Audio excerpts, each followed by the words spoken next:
Una vez hemos entendido un poco lo de la herencia y la herencia múltiple, ahora nos compete entender un poco sobre el polimorfismo dentro de la programación orientada a objetos en Python. El polimorfismo es la habilidad de tomar varias formas. De hecho, si usted observa lo que dice la palabra poly es mucho y morfismos es forma, entonces son como múltiples formas, muchas formas. En Python, el polimorfismo nos va a ayudar a cambiar el comportamiento de una superclase para poderla adaptar a una determinada subclase. Es más, de hecho esto ya lo vimos un poco en el ejemplo anterior del triángulo, cuando nosotros quisimos modificar el método constructor para que no fuera igual al método constructor del padre. Ahí empleamos un poco ese concepto de polimorfismo. Adaptamos una clase que era propia de esa subclase, que era igualita a la del padre, pero le colocamos un comportamiento extra. Para usar este concepto en Python solo basta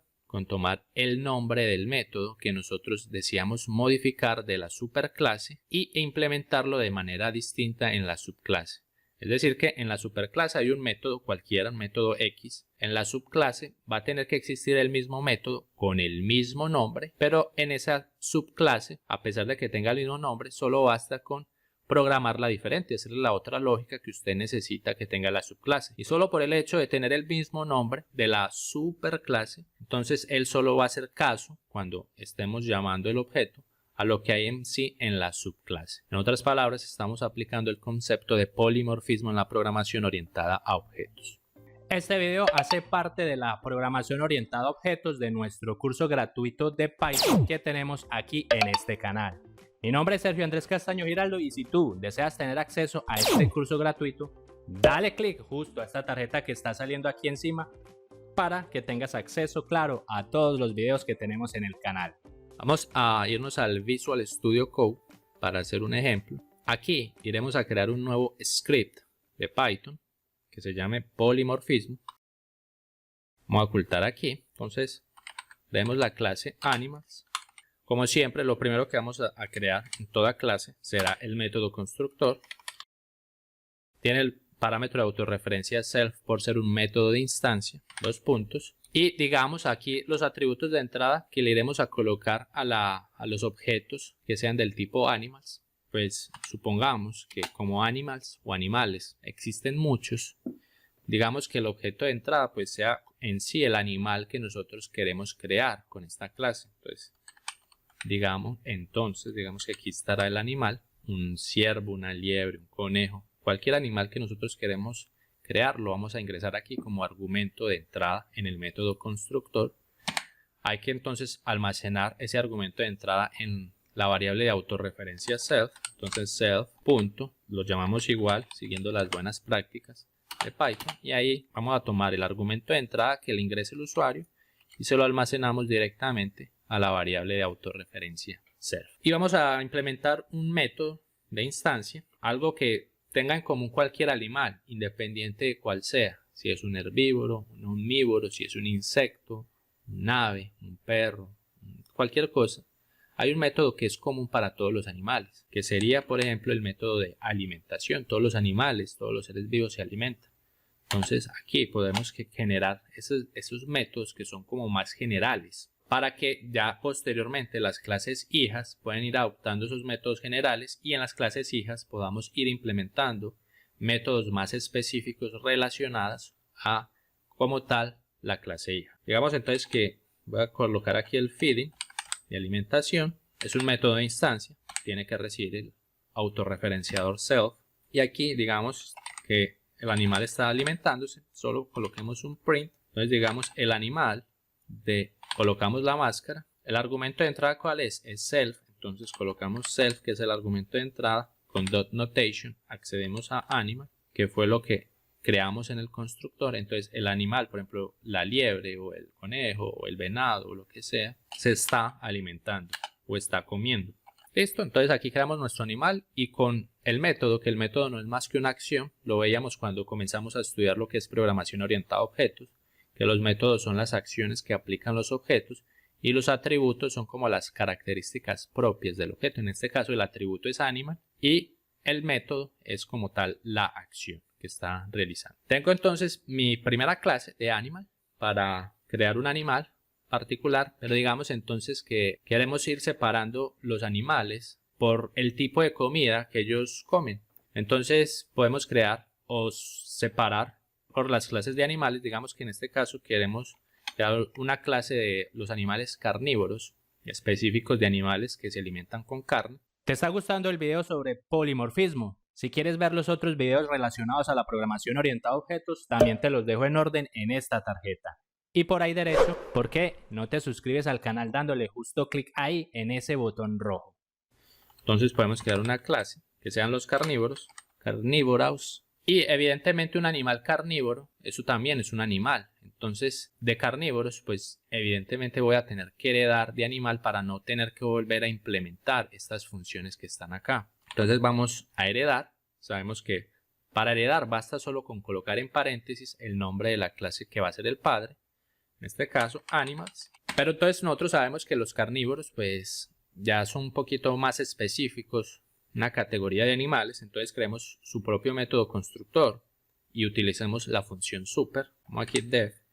Entonces aquí ya tenemos el método constructor init self. Aquí va a recibir el argumento de entrada, pero digamos que en este caso, para no confundirlo con el mismo argumento de entrada que habíamos colocado acá, lo podemos dejar así tranquilamente, pero simplemente como para no confundirlo, digamos que aquí ya no sea un animal en específico, sino que ya es un animal, digamos carnívoros animal, y ese carnívoros animal me vengo a la línea 14 y yo quiero entonces hacer un llamado al método constructor del padre. El padre está aquí en paréntesis, para eso llamo la función super. Entonces super va a mirar quién está en paréntesis y él ve, bueno, está animales. ¿Y cuál de los dos métodos que acá voy a llamar? Para eso tenemos el dot notation y él va a observar aquí el nombre. Quieres llamar al método que se llama init, en otras palabras, el constructor. Entonces él ve, ese método constructor necesita un argumento de entrada. Ese es el que le estamos colocando aquí. El argumento de entrada será este, que me lo va a ingresar el usuario por teclado al momento de instanciar un objeto del tipo carnívoros. Entonces le pongo aquí carnívoros y de esa manera ya he instanciado un objeto que en teoría debería ser un animal específicamente carnívoro. Si yo lo hago así, por ejemplo, dejémoslo así, que creamos nuestro entry point para ir probando la lógica de este módulo, que este módulo, ¿cómo lo llamamos? Polimorfismo.py. Me sirve mucho el entry point para ir probando esas lógicas acá. Vamos inicialmente a instanciar un animal. Entonces, digamos que sea un venado, por ejemplo, un deer. ¿Cómo instancio un animal? Pues llamo la clase animal. Es un animal en general.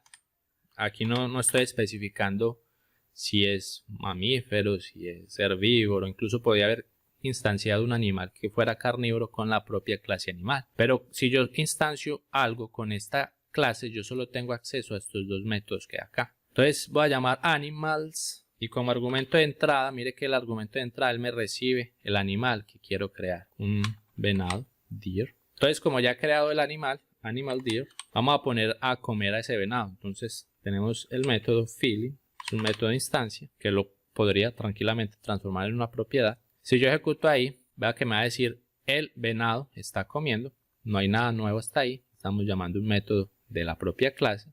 Es más, si yo creo otro animal, pero en este caso quiero que sea un lion, un león, y quiero usar la clase hija, carnívoros, y entre paréntesis quiero que sea un lion. Mire que esta carnívoro solo yo le modifiqué aquí el método constructor, que de hecho es prácticamente el mismo de acá, ni siquiera había necesidad de ponérselo, pero bueno, solamente como para ir otra vez estudiando un poco lo que era super. Mira que él no tiene la clase, el método feeding, pero él lo va a heredar del papá y en el papá sí existe. Entonces yo puedo tranquilamente a león, alimentar al león, punto, feeding. Entonces ahí estoy alimentando al león. Y si ejecuto acá, vamos a ver, bueno, el venado está comiendo y el león también está comiendo. Hasta aquí lo que hemos programado únicamente hace parte de la programación orientada a objetos en Python relacionado a la herencia. Pero ¿qué era lo que nosotros estamos estudiando? El polimorfismo. Yo quiero ahora cambiar el comportamiento de uno de los métodos que yo estoy programando. Yo quiero que cuando tengamos estemos alimentando un animal carnívoro, no simplemente aparezca que el animal está comiendo, sino que yo quiero modificar ese comportamiento. Para modificar el comportamiento, obligatoriamente debo colocar aquí en la clase hija el mismo método, el mismo nombre. Entonces mire, ese es exactamente el mismo nombre que hay en la clase padre. Y aquí ya le hago la programación de la modificación que yo desee. En este caso voy a decir que el animal, en este caso el animal, está comiendo ¿qué? Carne. Y mire que estoy tomando, a partir de self, estoy tomando el atributo animal. ¿Dónde es que fue creado el atributo animal? Fue aquí en super. Cuando él llamo aquí, super se fue a la línea 15.6. Mire que acá fue creado ese atributo self.animal. Por eso la estoy usando aquí dentro de la clase hija. Y ahora ya no va a aparecer está comiendo, sino que está comiendo carne. Por ejemplo, después de haber matado al venado y le damos a ejecutar, entonces mire que el venado está comiendo y después el león se está comiendo al venado después de haberlo matado. Básicamente utilizamos lo que era el polimorfismo, donde obligatoriamente tiene que tener el mismo nombre y solo modificamos la lógica como tal para que cuando hagamos ese llamado ya en otras palabras estaría llamando es como el método que hay acá en lugar de llamar el método que está en la clase padre. Ha llegado la hora de hacer el reto sobre polimorfismo y espero que lo hagas y dejes tu solución en los comentarios para saber que de hecho estás aprendiendo a programar con los videos del canal. El reto de este video consiste en lo siguiente. Primero, vas a construir una clase llamada figura que únicamente va a contener un método de instancia llamado calcular-área, el cual imprimirá en el terminal la definición del área. Una vez has creado la clase figura, la idea es que empieces a crear dos subclases. Una la vas a llamar círculo, la otra la llamarás rectángulo. Y esas dos subclases van a heredar la clase padre llamada figura. Estas dos subclases van a tener su propio método de instancia llamado de la misma manera, calcular área, que en este caso va a calcular el área correspondiente. Es decir, en círculo estará el cálculo para el área del círculo y en rectángulo el cálculo para el área del rectángulo. Una vez tenemos la clase padre y las dos clases hijas, vamos a instanciar dos objetos de cada una de las subclases o clases hijas y vamos a corroborar la existencia del polimorfismo al llamar directamente el método calcular área, pues ves que este método se encuentra presente tanto en figura como en círculo y rectángulo. Vamos a observar que se está utilizando entonces el mismo método en diferentes objetos, lo que es la esencia del polimorfismo. Como nota, veremos que el polimorfismo existirá siempre y cuando se utilice el mismo método en diferentes objetos de diferentes clases. Básicamente es muy parecido a lo que hemos aprendido en el video del día de hoy. Escribe tu código en los comentarios, trata de comentarlo y así yo sabré que estás aprendiendo a programar con el curso de controlautomaticoeducacion.com y yo te estaré dejando corazones y me gusta. Suscríbete a este canal si quieres continuar aprendiendo sobre Python y la teoría del control. Te hago la invitación a que veas toda la lista de reproducción completa y también la lista de reproducción de programación orientada a objetos. Nos vemos en el siguiente video que también te lo voy a dejar aquí linkado sobre variables privadas.